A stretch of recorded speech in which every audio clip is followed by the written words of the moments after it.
Baik, kita lanjutkan pembahasan mata kuliah kita dengan materi berikutnya mengenai hubungan keuangan antara pusat dan daerah.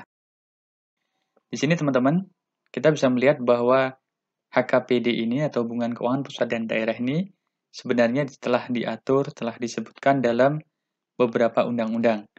Undang-undang yang pertama yang secara spesifik menyebutkan adanya hubungan keuangan antara pusat dan daerah adalah Undang-Undang Nomor 17 Tahun 2003 tentang Keuangan Negara.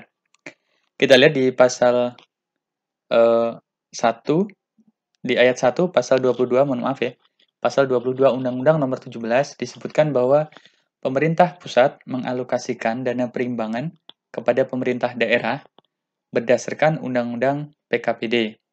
Kemudian di ayat 2, pemerintah pusat dapat memberikan pinjaman dan atau hibah kepada pemerintah daerah atau sebaliknya. Artinya, kalau di sini bisa jadi pada suatu waktu pemerintah daerah yang memberikan pinjaman dan atau hibah. Yang ketiga, pemberian pinjaman dan atau hibah dilakukan setelah mendapat persetujuan DPR. Dan yang keempat, pemerintah daerah dapat juga memberikan pinjaman atau menerima pinjaman dari daerah lain dengan persetujuan DPRD di masing-masing wilayah tersebut, atau di kabupaten dan kota dan provinsinya. Nah, selanjutnya di pasal 23, disebutkan di sini di ayat 2, pinjaman dan atau hibah yang diterima pemerintah pusat dapat diterus pinjamkan kepada pemerintah daerah atau perusahaan negara atau perusahaan daerah. Kita masih ingat ya di pertemuan pertama mengenai piutang, salah satu jenis piutang pemerintah pusat adalah piutang penerusan pinjaman. Ini adalah landasan atau dasar hukumnya ya ketika pemerintah pusat mendapatkan pinjaman, kemudian diteruskan kepada pihak lain, baik itu pemerintah daerah, perusahaan negara maupun perusahaan daerah. Selanjutnya di Undang-Undang 23 tahun 2014 tentang pemerintahan daerah di pasal 279 ayat 1 sampai 3 juga disebutkan di sini ya. Di ayat 1, pemerintah pusat memiliki hubungan keuangan dengan daerah untuk membiayai penyelenggaraan urusan pemerintahan yang diserahkan dan atau ditugaskan kepada daerah. Kemarin sudah ada ya penugasan-penugasan yang baik menjadi tanggung jawab pemerintah pusat secara khusus, kemudian yang sifatnya kongruen juga yang dibagi atau dialihkan kepada pemerintah daerah, dan juga penugasan sifatnya umum yang menjadi tugas dari presiden selaku kepala pemerintahan. Yang kedua, ada beberapa hubungan keuangan yang oleh penyelenggaraan urusan pemerintahan ini oleh pemerintah pusat diserahkan kepada daerah. Ada 4 di sini ya. Yang pertama adalah sumber penerimaan daerah, yaitu pajak daerah dan retribusi daerah. Kemudian pemberian dana yang bersumber dari perimbangan keuangan antara pemerintah pusat dan Pemda. Nanti akan ada beberapa pos pendapatan yang dialokasikan sekian persen untuk pemerintah pusat dan sekian persen untuk pemerintah daerah. Ini disebut dengan dana perimbangan keuangan. Yang ketiga, untuk pemerintah daerah tertentu, dia diberikan dana penyelenggaraan otonomi khusus.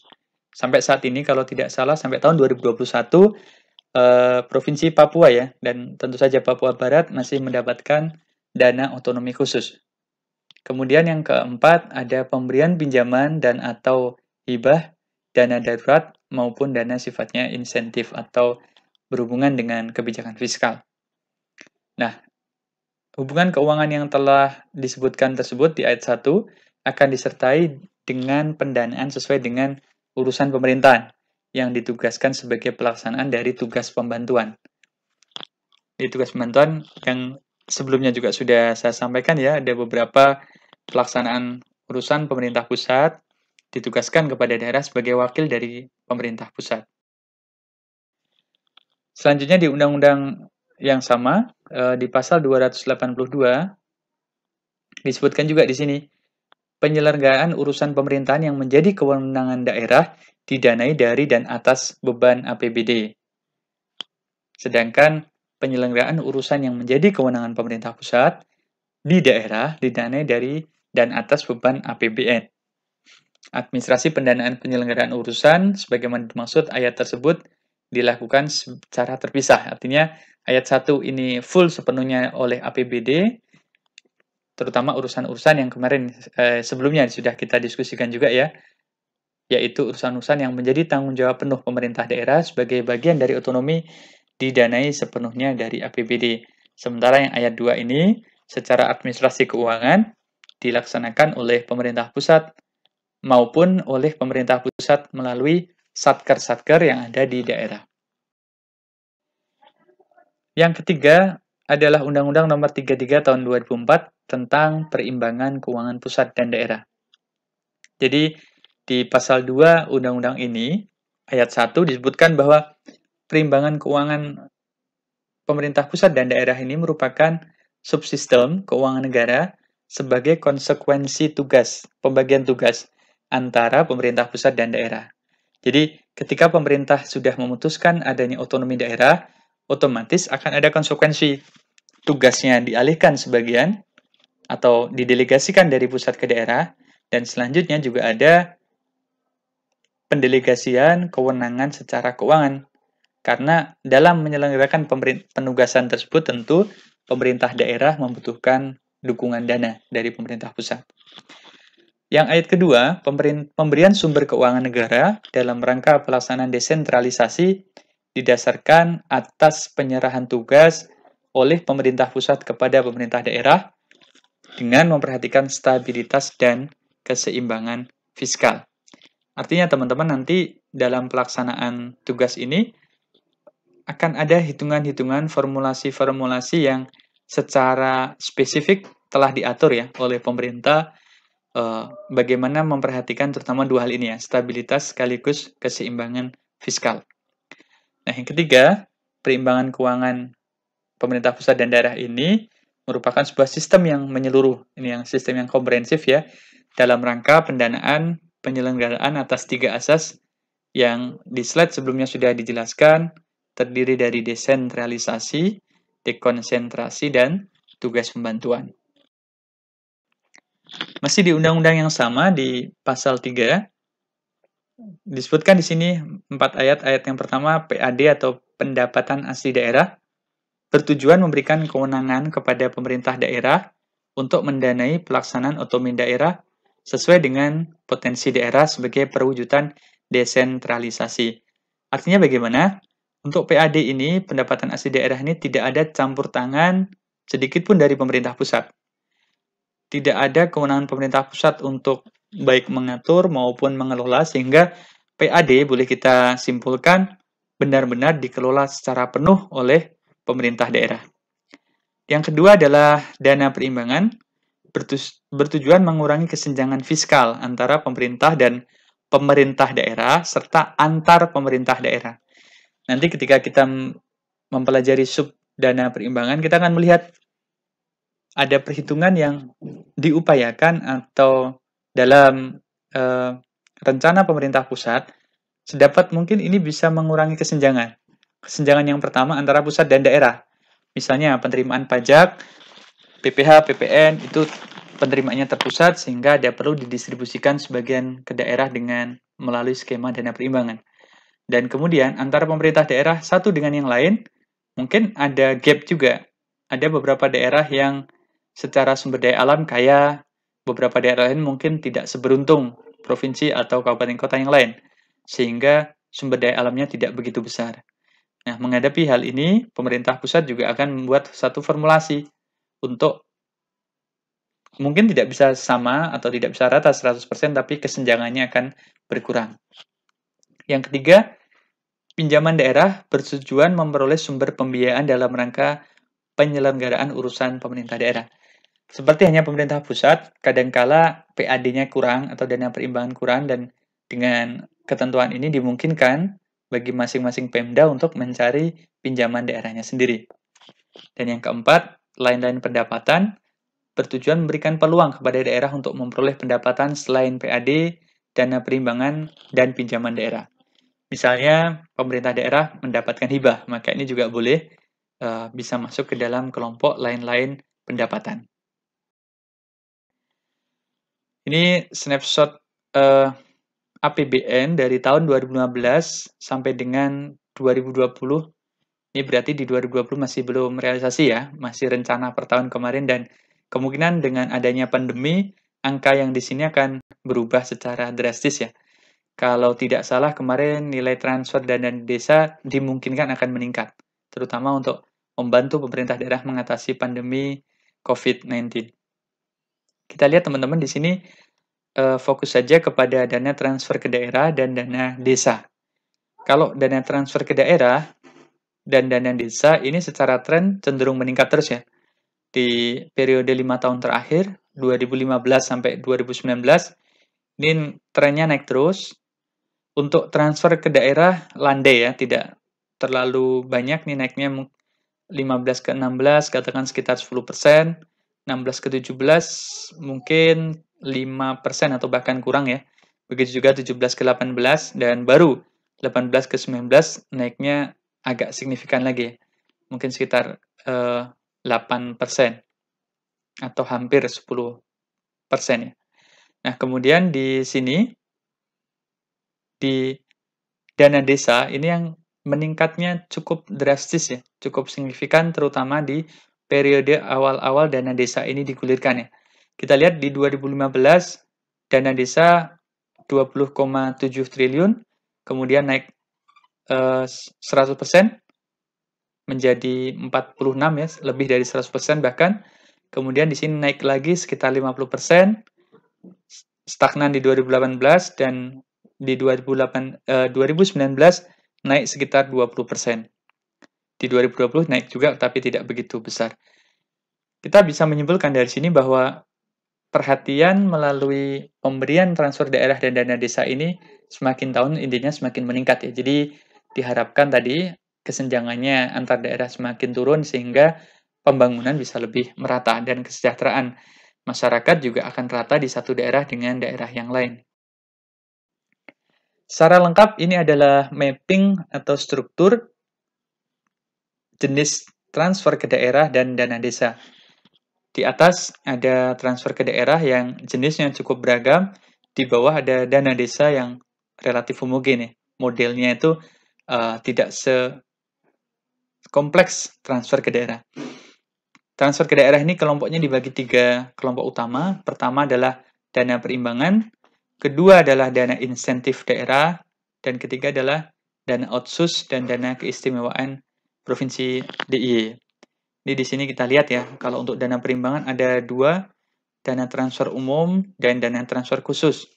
Transfer umum dibagi lagi menjadi 2 kelompok lagi, dana bagi hasil pajak dan dana bagi hasil yang berasal dari sumber daya alam.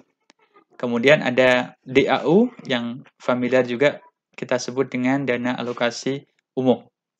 Yang kedua, dana transfer khusus ini biasanya disingkat DAK, dana alokasi khusus, baik yang berupa fisik maupun non-fisik. DAK fisik ini bermacam-macam jenisnya ya, ada DAK yang reguler, DAK afirmasi, dan DAK penugasan. Ini mapping atau pengelompokan dari transfer ke daerah dan dana desa.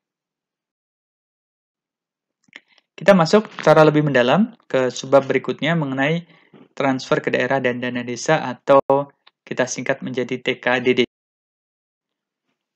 Nah, sebelumnya kita sudah mempelajari istilah mengenai dana perimbangan. Definisi dari dana perimbangannya adalah dana yang bersumber dari APBN yang dialokasikan kepada daerah untuk memenuhi kebutuhan daerah dalam rangka pelaksanaan desentralisasi. Artinya, dana perimbangan ini pure murni dari APBN, tidak berasal dari pendapatan asli daerah atau dari APBD. Dari mapping tadi yang di slide sebelumnya, kita sudah melihat bahwa dana perimbangan ini secara umum dikelompokkan menjadi 2 ya, dana transfer umum DTU dan dana transfer khusus DTK. DTU ini merupakan dana block grant, artinya dananya sifatnya adalah bantuan dari pemerintah pusat yang penggunaannya diserahkan penuh menjadi kewenangan daerah. DTU ini terdiri dari dana bagi hasil dan dana alokasi umum atau DAU. Arti dari block grant ini apa?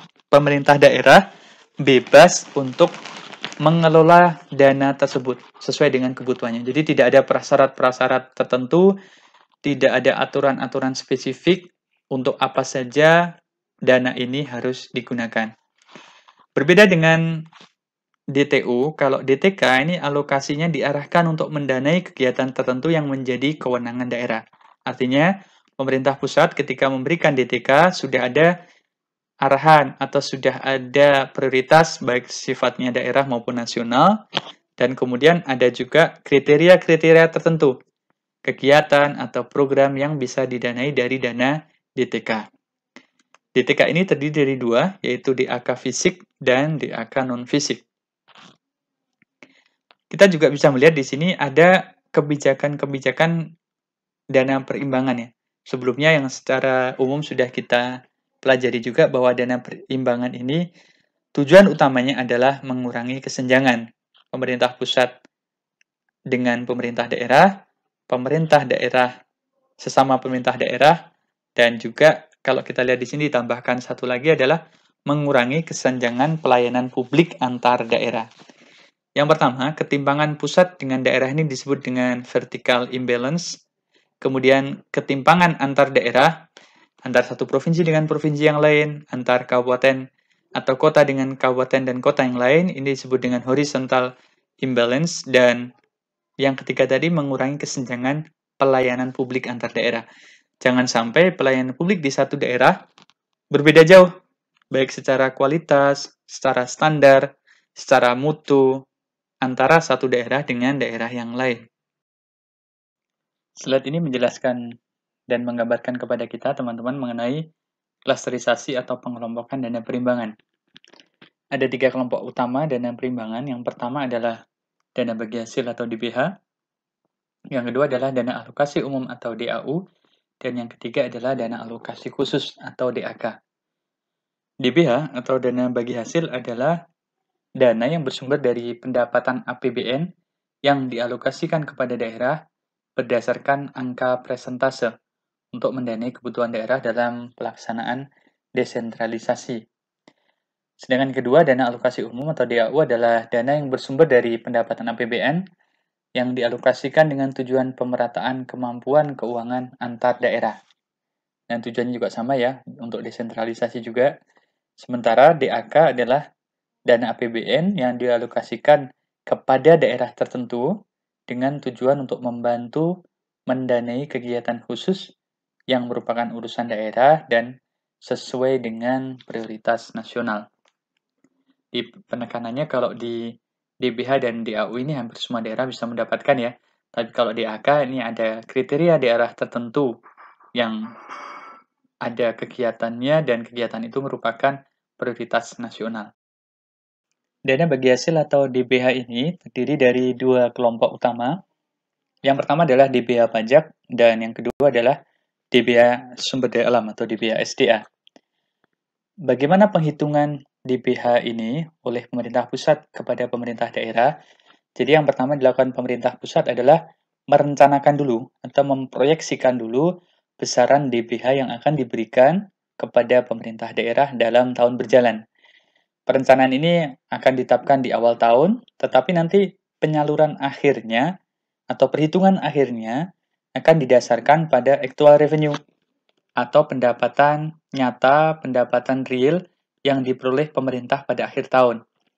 Sehingga nanti di akhir tahun akan dilaksanakan perhitungan untuk melaksanakan atau melihat penyesuaian-penyesuaian dari proyeksi atau rencana awal yang sudah ditetapkan tadi.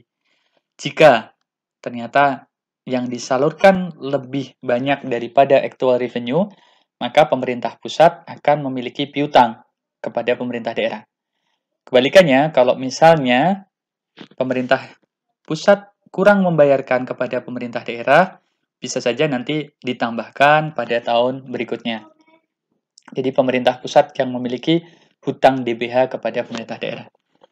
Di sebelah kanan, kita bisa melihat tabel yang menunjukkan realisasi DBH Outlook ya 2019 dan juga rencana penyaluran DBH di 2020. Ini ada DBH pajak yang di atas dan yang kedua adalah sumber daya alam.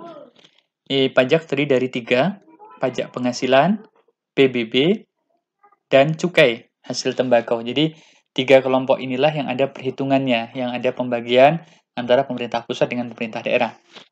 Yang kedua untuk DBH SDA ada 5 kelompok ya.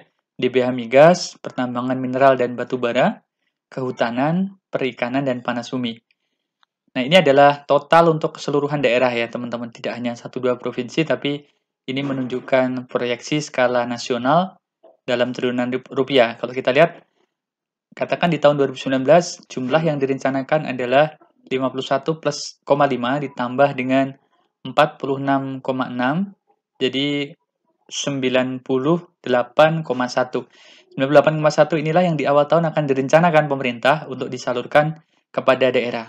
Nah, misalnya nanti di akhir tahun, pemerintah hanya mendapatkan actual revenue 97,1, maka terhadap 1 triliun kelebihan tadi akan diperhitungkan sebagai piutang, yang nanti bisa dikompensasi atau diperhitungkan di tahun berikutnya.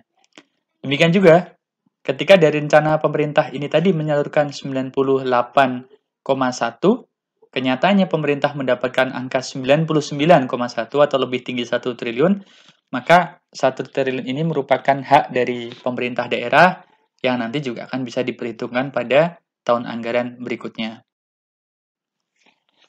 Ini ya, ini diulang lagi di sini sumber di BH pajak ada PPh 21, PPh 25 29 orang pribadi, PBB dan cukai hasil tembakau. Tidak ada di sini ya dari biaya masuk atau dari PPN atau dari PPh 22 dan selain PPh 21 dan 25 ini tidak menjadi dasar perhitungan DBH. Sementara DBH sumber daya alam ada migas, pertambangan mineral, batu bara. Batu bara nanti ada sumbernya juga. Dia berasal dari iuran tetap dan royalti. DBH kehutanan, untuk provinsi ada sumber daya hutan, iuran izin usaha pemanfaatan hutan, dana reboisasi, perikanan, dan panas bumi. Sedangkan DBH pajak dan SDA ini ada prinsip pembagiannya ya. Yang pertama adalah berbasis daerah penghasil atau by origin. Yang kedua, berdasarkan realisasi penerimaan negara yang dibagi hasilkan atau actual revenue tadi. Yang by origin artinya adalah daerah penghasil pajak akan mendapatkan bagian DBH yang lebih besar dibanding daerah lainnya dalam satu provinsi. Sedangkan daerah non-penghasil hanya mendapatkan bagian berdasarkan pemerataan. Ini tentu untuk mencerminkan asas keadilan ya. Daerah yang memang lebih kaya sumber daya atau lebih tinggi mendapatkan penghasil pendapatan pajak, dia akan mendapatkan bagian DBH yang lebih besar. Sementara daerah lain, teman-temannya, kabupaten atau kota yang sama-sama berada dalam satu provinsi, akan mendapatkan porsi tertentu dari azas pemerataan. Nah, yang kedua, yang tadi juga sudah saya jelaskan sebelumnya ya, akan dilihat lagi actual revenue di akhir tahun, dan nanti dihitung penyesuaiannya lebih atau kurang dari yang direncanakan dengan actual revenue tersebut. Yang kedua, setelah dana bagi hasil, kita melihat di sini rincian dari dana alokasi umum atau DAU. Ketentuannya menetapkan bahwa di pasal 27 dan 28 Undang-Undang 33 2004, jumlah DAU ditetapkan sekurang-kurangnya 26% dari pendapatan dalam negeri neto. Arti dari sekurang-kurangnya berarti gimana? Boleh lebih dari 26%. DAU ini perhitungannya untuk suatu daerah dialokasikan atas dasar celah fiskal dan alokasi dasar. Nanti kita akan melihat di slide selanjutnya apa itu celah fiskal dan apa itu alokasi dasar. Celah fiskal adalah kebutuhan fiskal dikurangi dengan kapasitas fiskal daerah. Sedangkan alokasi dasar dihitung berdasarkan jumlah gaji PNS daerah. Nah, kebutuhan fiskal daerah ini merupakan kebutuhan pendanaan daerah untuk melaksanakan fungsi layanan dasar. Yang kemarin kita sudah lihat di slide sebelumnya ya. Ada layanan dasar kesehatan misalnya, pendidikan, dan yang lainnya. Dan kemudian kebutuhan pendanaan ini akan diukur secara berturut-turut dengan beberapa kriteria ya. Jumlah penduduk, luas wilayah, indeks kemahalan konstruksi, produk domestik regional bruto per kapita, dan juga IPM atau indeks pembangunan manusia. Sedangkan kapasitas fiskal daerah yang di sini tadi sebagai dasar penghitungan celah fiskal, kapasitas fiskal ini adalah sumber pendanaan daerah yang berasal dari PAD dan dana bagi hasil. Ini formulasinya, DAU sama dengan alokasi dasar ditambah dengan celah fiskal. Celah fiskal berasal dari kebutuhan fiskal dikurangi kapasitas fiskal. Kebutuhan fiskal diukur dengan 5 kriteria ini ya. Ada di sebelah sini, di breakdown juga di sebelah kanan ini. Kemudian kapasitas fiskal ini ada 3 kelompok utama yang menjadi dasar. Dan di alokasi dasar sendiri akan dilihat dari seberapa besar belanja gaji PNS daerah dengan mempertimbangkan pengangkatan CPNS dari daerah tersebut. Sumber-sumber datanya bagaimana? Atau sumber penghitungan DAU-nya. Untuk alokasi dasar ini yang dilihat adalah gaji PNS dan juga formasi PNS. Pemerintah akan meminta data dari PT Taspen dan Kementerian Keuangan, dan juga untuk formasi PNS tahun berjalan akan meminta dari Kemenpan Reformasi Birokrasi. Sedangkan untuk kebutuhan fiskal, ini juga dari beberapa sumber ya, data ini akan diperoleh, jumlah penduduk dari Kemendagri, luas wilayah dari Kemendagri, dan juga BIG atau Badan Informasi Geospasial, kemudian IKK, IPM, ini diperoleh dari BPS ya, termasuk pendapatan daerah regional bruto, akan juga diperoleh dari BPS dan Kemendagri. Nah, untuk tadi gaji PNS sampai dengan luas wilayah, misalnya untuk perhitungan tahun 2020, yang diambil adalah data tahun 2019.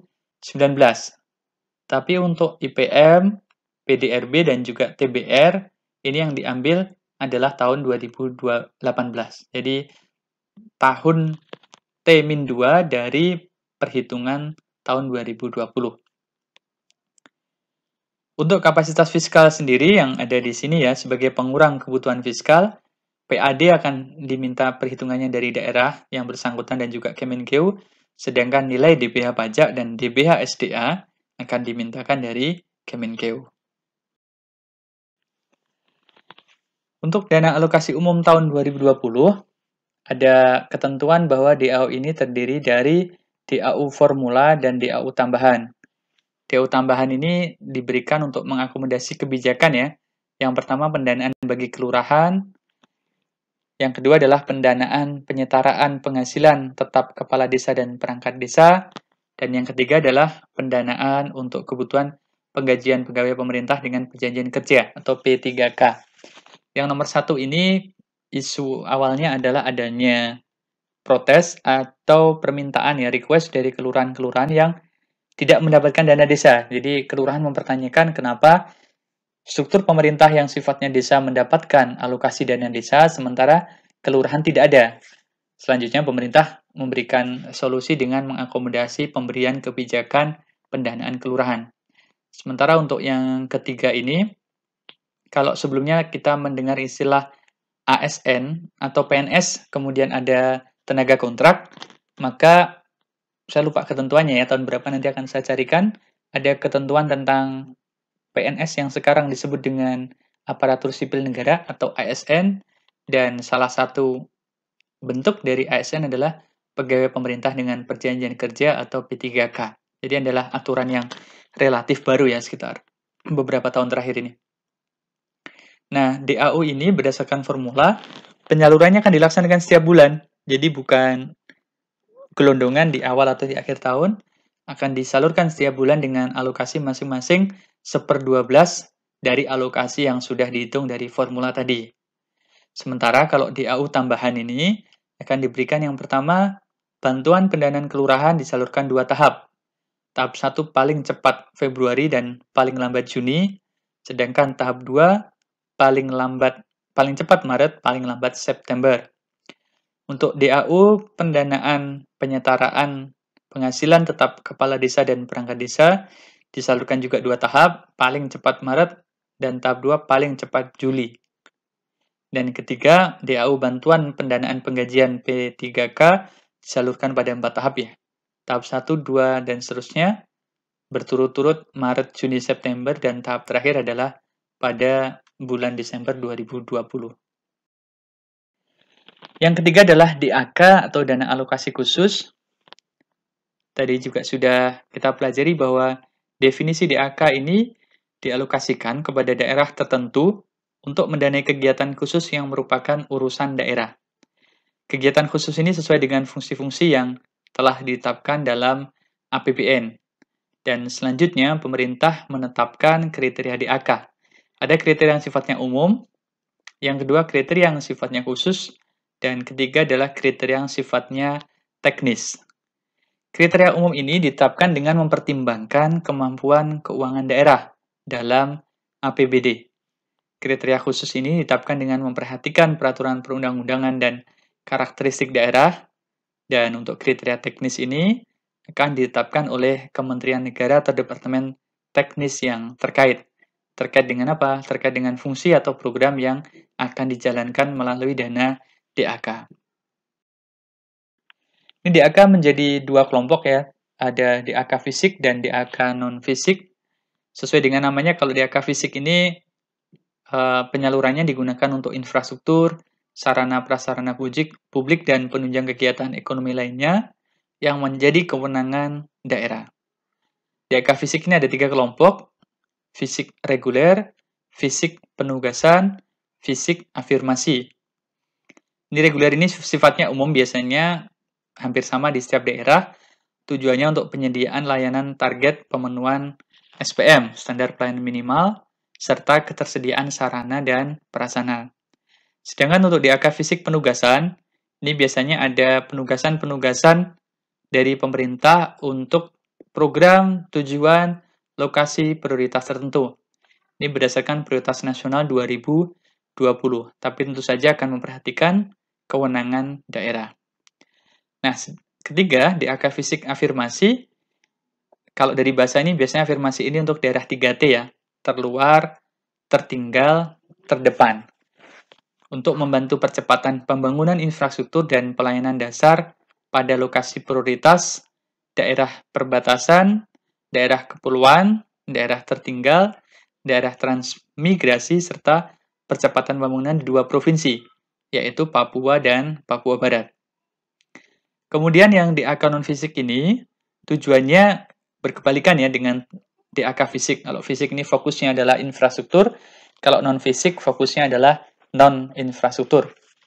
Untuk apa? Meningkatkan aksesibilitas masyarakat terhadap layanan publik yang berkualitas. Dan harapannya harganya akan semakin terjangkau. Apa yang menjadi cakupan DAK non-fisik? Antara lain, belanja operasional pendidikan dan kesehatan, kemudian tunjangan PNS daerah atau PNSD, peningkatan kapasitas koperasi, UKM, administrasi pendudukan, pelayanan kepariwisataan, dan bantuan biaya layanan pengolahan sampah. Mungkin di luar ini masih ada cakupan-cakupan lain yang tidak termasuk di dalam contoh yang ada di sini ya. Tetapi pada intinya inilah cakupan DAK non-fisik, dan yang di atas adalah cakupan DAK yang fisik. Selanjutnya ada dana insentif daerah, yaitu dana yang dialokasikan dalam APBN kepada daerah tertentu berdasarkan kriteria tertentu dengan tujuan untuk memberikan penghargaan atas pencapaian kinerja tertentu. Jadi tadi kalau dana alokasi umum, dana alokasi khusus itu pemberiannya berdasarkan formulasi-formulasi perhitungan kriteria-kriteria yang bisa jadi satu daerah dengan daerah yang lain relatif sama kriterianya, tapi kalau DID ini yang diberikan adalah lebih kepada penghargaan atas kinerja prestasi yang dihasilkan oleh daerah itu. Nah, besaran DID ini ada perhitungan juga, yaitu kriteria utama dan kinerja atau kategori kinerja. Kriteria utamanya ada 3. Yang pertama adalah apa opini BPK atas laporan keuangan pemerintah daerah yang bersangkutan. Artinya makin bagus opini, makin tinggi peluang daerah tersebut untuk mendapatkan DID. Yang kedua, bagaimana ketepatan waktu atas penetapan perda APBD. Kalau dia makin cepat penyusunan APBD, diskusi atau pembahasan dengan DPRD semakin tepat waktu dan juga penetapannya makin tepat waktu, maka semakin tinggi juga peluang daerah mendapatkan DID. Dan yang ketiga, apakah daerah itu menggunakan e-government dalam pelayanan publiknya. Contoh e-government-nya antara lain e-budgeting, perencanaan budget atau perencanaan anggaran dengan metode tertentu yang sifatnya sudah computerized dan bisa diakses oleh umum, kemudian menggunakan sebuah sistem tertentu, dan juga e-procurement. Pengadaan barang jasa sudah menggunakan fasilitas yang disediakan oleh LKPP biasanya ya, Lembaga Kebijakan Pengadaan Barang dan Jasa. Kemudian kategori kinerja, ini merupakan jenis kategori penilaian terhadap perbaikan atau pencapaian kinerja daerah. Ini per kategori ada di sini, ada 9 kategori ya. Kesehatan fiskal dan pengelolaan keuangan daerah, pelayanan publik bidang pendidikan, pelayanan bidang kesehatan, infrastruktur, kesejahteraan masyarakat, pelayanan pemerintahan, investasi, ekspor, dan pengelolaan sampah. Berikutnya adalah dana otonomi khusus, yaitu dana yang dialokasikan APBN untuk membiayai pelaksanaan otonomi khusus suatu daerah. Ada 3 daerah yang mendapatkan dana otonomi khusus di Indonesia, yaitu Provinsi Papua, dan kemudian yang kedua adalah Provinsi Papua Barat, serta Provinsi Nangro Aceh Darussalam.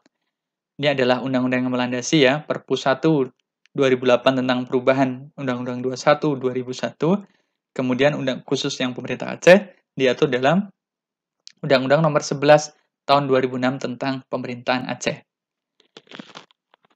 Ini apa sih tujuan pemberian dana otonomi khusus?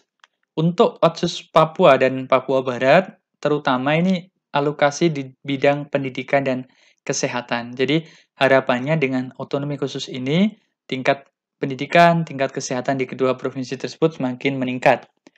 Dan juga ada alokasi tambahan DTI ya, atau dana tambahan infrastruktur, yang tujuannya adalah untuk mempercepat penyediaan infrastruktur di kedua provinsi tersebut.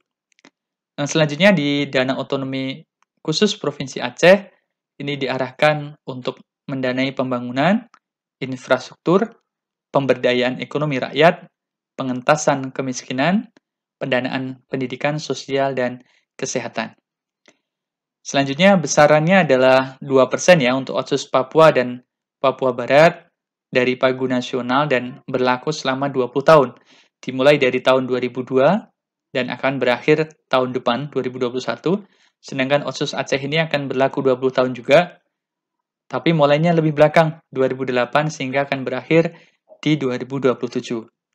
Kalau Otsus Papua Barat tadi nilainya 2% dari Pagu Nasional, kalau Otsus Provinsi Aceh dari tahun pertama sampai 15 2%, sedangkan tahun 16 sampai 20 nilainya adalah 1% dari Pagu DAU nasional. Berikutnya adalah dana keistimewaan Daerah Istimewa Yogyakarta. Jadi yang mendapatkan dana istimewa sejauh ini hanya ada di Yogyakarta. Ini diatur dalam Undang-Undang Nomor 13 Tahun 2012 tentang Keistimewaan DIY. Sejak tahun 2015, ini alokasi dana keistimewaan ada 4 kewenangan ya. Yang pertama adalah kelembagaan pemerintahan daerah. Yang kedua adalah bidang kebudayaan. Yang ketiga adalah bidang pertahanan. Dan yang keempat adalah bidang tata ruang. Nah, sesuai dengan Undang-Undang Nomor 13 Tahun 2012, untuk melaksanakan kewenangan tersebut, pemerintah provinsi DIY dapat mengajukan usulan kepada Kemenkeu, Kemenpan, Bappenas RB, kemudian, mohon maaf bukan Kemenpan, ini maksudnya adalah Kementerian Perencanaan Pembangunan Nasional atau Bappenas dan Kementerian Teknis terkait, dan kemudian akan dialokasikan berdasarkan usulan tersebut dalam APBN sesuai dengan kemampuan keuangan negara. Usulan yang tadi disampaikan oleh pemerintah provinsi akan dinilai kelayakannya oleh Kemenkeu, oleh Bappenas, dan juga Kementerian Teknis terkait berdasarkan 5 kriteria ini. Yang pertama adalah kesesuaian dengan program prioritas nasional, yang kedua kesesuaian dengan perda istimewa, yang ketiga adalah kewajaran nilai program, yang keempat adalah asas efisiensi dan efektivitas, dan yang kelima adalah evaluasi atas pelaksanaan dana keistimewaan tahun sebelumnya. Kelompok kedua Setelah tadi kita mempelajari transfer ke daerah, yang kedua adalah dana desa. Dana desa adalah dana yang bersumber dari APBN yang diperuntukkan bagi desa yang ditransfer melalui APBD Kabupaten Kota dan digunakan untuk membiayai penyelenggaraan pendidikan, pembangunan, pembinaan kemasyarakatan, dan pemberdayaan masyarakat. Penganggaran dana desa ini dilakukan oleh DJPK ya, Direktorat Jenderal Perimbangan Keuangan, dengan menyusun indikasi kebutuhan dana desa. Apa indikasi kebutuhan dana desa? Ini adalah persentase dana desa yang ditetapkan dalam ketentuan perundang-undangan, kinerja pelaksanaan dana desa, dan kemampuan keuangan negara. Ini sebagaimana diatur dalam PMK 2000 nomor 205 tahun 2019. Ini adalah formulasinya, penghitungan dana desa, dan 4 kriteria yang menjadi dasar adalah alokasi dasar, alokasi afirmasi, alokasi kinerja, dan alokasi formula. Nanti kalau kita total, teman-teman, per alokasi ini akan mencapai 100%. Alokasi dasar ini 69 dari anggaran akan dibagikan secara merata kepada setiap desa secara nasional. Jadi, dari 69% total alokasi dana desa dibagi jumlah desa yang ada di Indonesia, setiap desa akan memiliki nilai atau jumlah yang sama. Selanjutnya, yang kedua, 1,5%-nya akan dibagi secara proporsional kepada desa dengan kriteria tertentu, yaitu desa tertinggal dan desa sangat tertinggal dengan jumlah penduduk miskin yang tinggi. Yang ketiga, ada perhitungan berdasarkan kinerja. Ini ada semacam penilaian kinerja bagi desa-desa yang akan mendapatkan dana desa. 1,5% dari anggaran akan dibagi kepada desa dengan kinerja terbaik. Ukuran kinerja terbaik apa? Ini akan dipilih 10% dari jumlah desa yang memiliki hasil penilaian berdasarkan pengelolaan keuangan desa, pengelolaan dana desa, output atau keluarannya, dan juga capaian pembangunan di desa tersebut.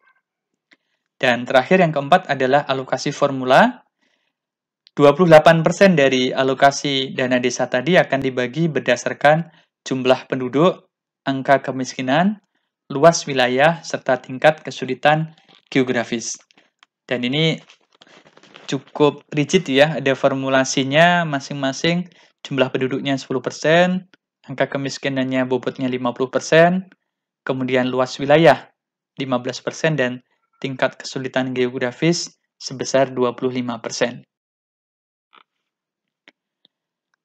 Ini perhitungan rincian dana desa.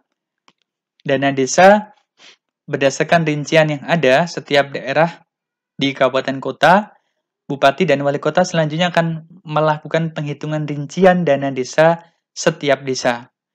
Proses penyaluran dana desa ini dari BUN atau rekening kas umum negara akan disalurkan ke rekening kas daerah melalui RKUD. Jadi dari RKUN dulu, dari pemerintah pusat kepada pemerintah daerah, baru dari pemerintah daerah akan disalurkan kepada kas desa atau RKD. Penyalurannya akan dilaksanakan dalam 3 tahap. Pertama 40%, paling cepat Januari dan paling lambat Juni. Tahap kedua sebesar 40%, paling lambat Maret dan paling lambat minggu keempat Agustus. Yang ketiga 20%, paling cepat Juli. Kemudian untuk penyaluran dana desa yang berstatus mandiri dilakukan dalam 2 tahap. Yang pertama 60%, paling cepat Januari dan paling lambat Juni. Yang kedua 40%, paling cepat di bulan Juli. Ini adalah capaian dana desa dari awal pertama digulirkan hingga tahun 2018. Ada tujuan menunjang aktivitas ekonomi masyarakat desa dan meningkatkan kualitas hidup masyarakat desa. Indikator inilah yang menjadi ukuran dana desa antara lain, dan kita bisa melihat di sini ya, seberapa panjang jalan desa yang terbangun, jembatan desa, pasar, dan seterusnya, fasilitas-fasilitas atau infrastruktur yang sudah terbangun dari dana desa. Kemudian untuk kualitas dana desa yang diharapkan juga meningkat, ini adalah indikator-indikator yang sudah terdata oleh pemerintah, dari mulai berapa unit penahan tanah yang terbangun, kemudian unit air bersih yang bisa diadakan, sarana MCK yang bisa dibangun, polindes, sumur, dan seterusnya. Dan ada indikator yang sifatnya adalah kuantitatif berdasarkan indeks pembangunan dan juga rasio-rasio yang ditampilkan di sini, misalnya rasio Gini di pedesaan tahun 2015 hingga 2018, kemudian jumlah penduduk miskin di desa dalam juta jiwa ini juga semakin menurun dari 17,89 di tahun 2015 hingga menjadi 15,54 di tahun 2018. Kemudian juga persentase penduduk miskin ini juga semakin menurun sampai dengan 2018-nya. Tentu ini ukurannya adalah sebelum terjadinya pandemi, dan kita berdoa saja yang mudah-mudahan di periode mendatang 2020-2021 secara persentase untuk penduduk miskin baik secara jumlah dalam juta maupun secara persentase ini tidak semakin bertambah ya. Mudah-mudahan bisa semakin berkurang. Baik rekan-rekan sekalian, itu tadi paparan di sesi kedua, dan selanjutnya silahkan seperti biasa, jika ada yang ingin bertanya, ingin berikan tambahan, ingin berdiskusi, bisa menyampaikan pertanyaan di WhatsApp grup kita. Selamat pagi, Assalamualaikum warahmatullahi wabarakatuh.